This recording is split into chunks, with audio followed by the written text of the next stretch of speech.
माँ जी, जब शरीर गिरता है तो पैसा नहीं रिश्ते और अपनों की ज़रूरत पड़ती है। माँ, मैंने सुना है आप बड़े भैया के साथ जा रही हो। चलो अच्छा है, वहाँ आपका मन लगा रहेगा और उनके साथ रहोगी तो मुझे भी बार बार आना नहीं पड़ेगा। परंतु आप राखी भाभी का स्वभाव जानती है ना, एक साथ रहने में वो विश्वास नहीं रखती। तभी तो पापा से कहकर उन्होंने संपत्ति का बंटवारा करवाया था। फिर आप वहाँ कैसे रहोगी? सुधा अपनी माँ कमला जी से कहती है। कमला जी बोली, इसमें कौन सी बात है राखी, बड़ी बहू है, मुझे रखना उसका फर्ज बनता है। तुम मेरी चिंता मत करो, मैं रह लूँगी, बस बीच बीच में मुझसे मिलते रहना। सुधा बोली, माँ वो तुम्हारी सेवा नहीं करेगी। जो परिवार के साथ रहने में विश्वास नहीं रखती वो सास के साथ कैसे रहेगी? नेहा, छोटी भाभी मन की अच्छी है और वो आपकी सेवा भी करेगी। आप वहाँ क्यों नहीं चली जाती? कमला जी बोली, मैं जानती हूँ वो बहुत अच्छी है, पर इतने छोटे से घर में उनका गुजारा ही मुश्किल से होता है। मैं चली जाऊंगी तो उसका भार बढ़ जाएगा। फिर लोग कहेंगे कि बड़े बेटे के होते हुए भी छोटे के पास रहने चली गई। काश कि दोनों एक ही छत के नीचे रहती तो कितना अच्छा होता। मुझे उनका सहारा और सबका साथ दोनों मिल जाता। बाहर नेहा उनकी सारी बातों को सुन रही थी। वो मुस्कुराते हुए कमरे में आई और बोली, माँ जी, हाथों की पांचों उंगलियां एक जैसी नहीं होती है। कौन नज़दीक और कौन दूर ये तो वक्त ही बताता है। आप जहाँ भी रहे बस ठीक से रहे। हमें बस इतना ही चाहिए। जब भी आपका मन ना लगे आप बेझिझक हमें कह दीजिएगा, हम आपको लेने चले आएंगे। मैं उस दिन का इंतज़ार करूंगी जब ये दूरियां नज़दीकियां में बदल जाए। कमला जी बोली, बहू, मैं तुम्हारे घर जाकर तुमसे नज़दीकियां बढ़ाकर अपने बेटे को परेशान नहीं करना चाहती। ये बात तो सच है कि बड़ी बहू के पास पैसा है, ये पर उसका दिल छोटा है। राकेश बड़ा बेटा के पास इतना पैसा है कि कभी मुझे किसी बात की दिक्कत नहीं होने देगा। बहू, मैं सबको मिलाकर चलना चाहती हूँ। आशा करती हूँ कि तुम मेरी परेशानी को समझोगी। सुधा बोली, माँ, मैं भी पहले यही सोचती थी कि जिसके पास पैसा होता है उसके पास कोई भी कमी नहीं होती है। पर जब शरीर गिरता है तो पैसा नहीं रिश्ते और अपनों की ज़रूरत पड़ती है, जो पैसे से नहीं खरीदी जा सकती। राकेश भैया चाहे जितने नौकर खड़े दे, पर वो परायों की तरह ही सेवा करेंगे, अपनों की तरह नहीं। इस बात को वो कब समझेंगे? इतने सालों से कमला जी का पूरा परिवार साथ ही रहता था, परंतु जब रिटायरमेंट का पैसा आया तो कमला जी की जिद पर वो 2 साल से गांव में रह रहे थे। नेहा घर की पूरी जिम्मेदारी को संभालती रहती थी, पर राखी के व्यवहार के कारण आगे चलकर दोनों भाइयों को अलग होना पड़ा। पति के देहांत के बाद कमला जी बड़े बेटे के साथ रहने लगी, परंतु बेटे बहू को फुर्सत कहाँ कि उनके साथ बैठते। घर में नौकर चाकर थे जो उन्हें खाना तो ज़रूर दे जाता था, परंतु बच्चे कभी आकर उनका हाल चाल नहीं पूछते थे।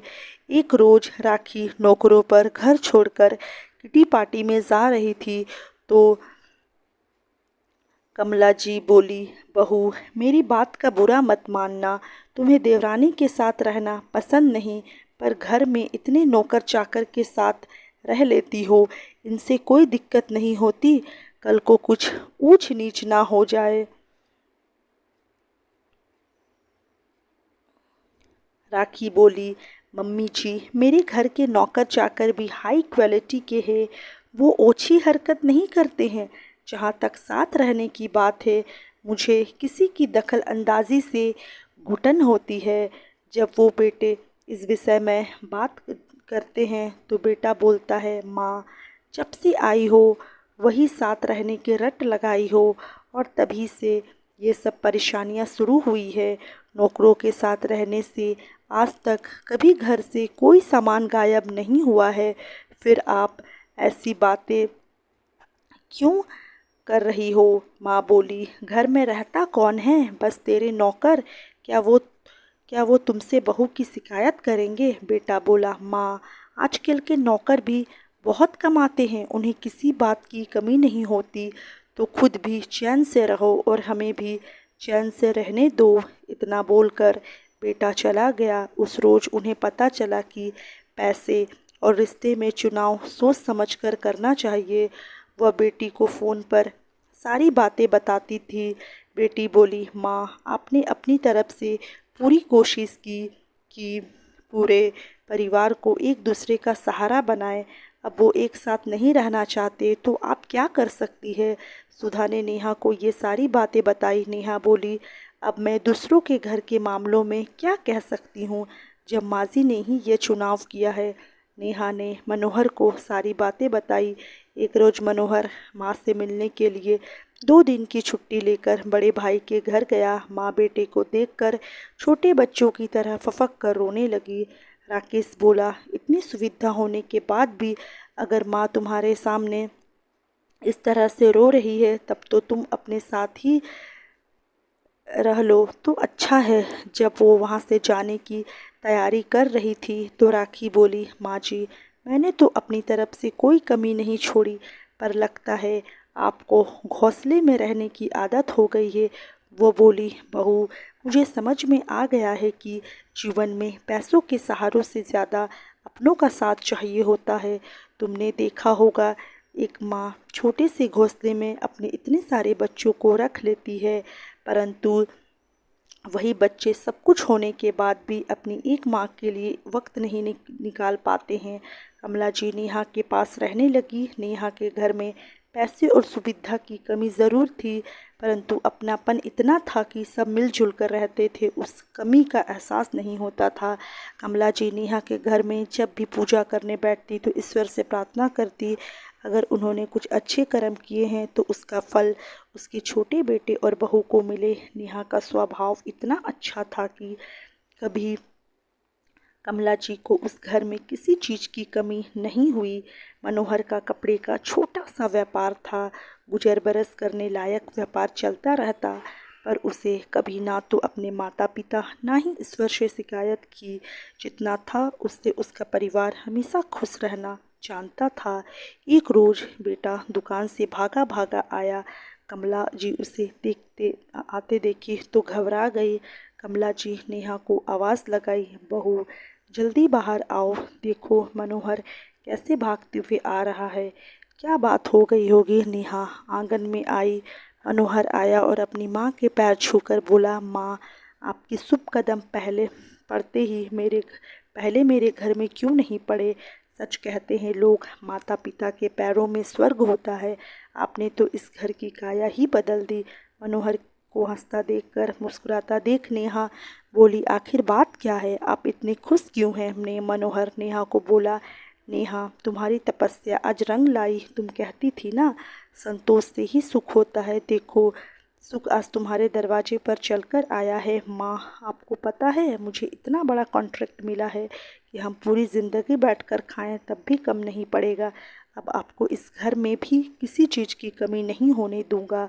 कमला जी की आंखों में खुशी के आंसू छलक पड़े। मनोहर बोला, माँ आपकी आंखों में आंसू? कमला जी बोली, बेटा तुम्हारे बापूजी ने थोड़े से पैसे से अपना ये व्यापार शुरू किया था। जब बड़ी बहू की जिद पर उन्होंने इस दुकान के 2 हिस्से किए थे तो मैं ही जानती हूँ कि उनके दिल पर क्या बीती थी। अपनी ईमानदारी से तुमने इस व्यापार को इस ऊंचाई तक पहुँचाया। आज तुम्हारे बाबूजी होते तो उन्हें बहुत खुशी होती। जहाँ नेहा के घर में खुशी के दिए जल रहे थे, वहीं राखी एक रोज़ नौकरों पर अपने घर को छोड़कर अपनी सहेलियों के साथ फिल्म देखने गई, और जब देर रात वो लौट कर आई तो पूरा घर उसे खाली मिला। पति जब दुकान से लौटकर आया तो घर की हालत देखकर राखी पर बहुत चिल्लाया। राखी बोली, काश कि मैंने माजी की बात मानी होती। बात यहीं ख़त्म नहीं हुई। राखी के कहने पर उस रोज़ उसका पति भागा भागा दुकान तो जल्दी में बंद कर आया, पर मंदिर का दिया जलता हुआ ही छोड़ आया, जिससे पूरे दुकान में आग लग गई और सब राख हो गया। सही कहा है किसी ने, जब बुरा वक्त आता है तब इंसान अगर हाथी पर भी बैठा हो तो उसे कुत्ता काट लेता है। उस रोज़ राखी को एहसास हुआ कि जीवन पैसों के सहारे नहीं, अपनों के साथ से गुजारे जाते हैं। माँ तो आखिर माँ होती है, बच्चों की गलती माफ़ करके उसे सीने से लगा लेती है। नेहा ने भी अपना बड़ा दिल रखा और आगे बढ़कर जेठ और जेठानी की मदद की और सब साथ रहने लगे। और जब कभी राखी को कोई परेशानी होती तो राकेश कहता, तुम्हारी इसी व्यवहार के कारण हमने अपना सब कुछ गंवा दिया। अब जब अपनों का साथ मिला है तो अपने व्यवहार को बदलो, क्योंकि इससे ज़्यादा खोने की ताकत मुझ में नहीं है। धीरे धीरे थोड़े में ही सबके साथ मिलजुल कर रहना राखी ने सीख लिया। सच कहते हैं लोग, संगत का असर रंग लाता है। नेहा के अच्छे स्वभाव ने राखी को भी बदल दिया। अब सब मिलजुल कर रहते हैं। नेहा की सास का कथन सत्य साबित हुआ, घर में किसी के सहारे की नहीं बल्कि साथ की ज़रूरत होती है। दोस्तों, इंसान को कभी भी अपने पैसों का घमंड नहीं करना चाहिए, क्योंकि वक्त अपने हिसाब से सब कुछ बदल देता है और सब कुछ ले भी जाता है। बाद में बस अपनों का साथ ही रह जाता है। तो दोस्तों, अगर ये कहानी आप लोग को अच्छी लगी हो तो वीडियो को एक लाइक ज़रूर करें और चैनल पर नए हो तो चैनल को सब्सक्राइब करना ना भूलें। मिलते हैं कल एक और ही अच्छी कहानी के साथ, तब तक के लिए शुभ रात्रि।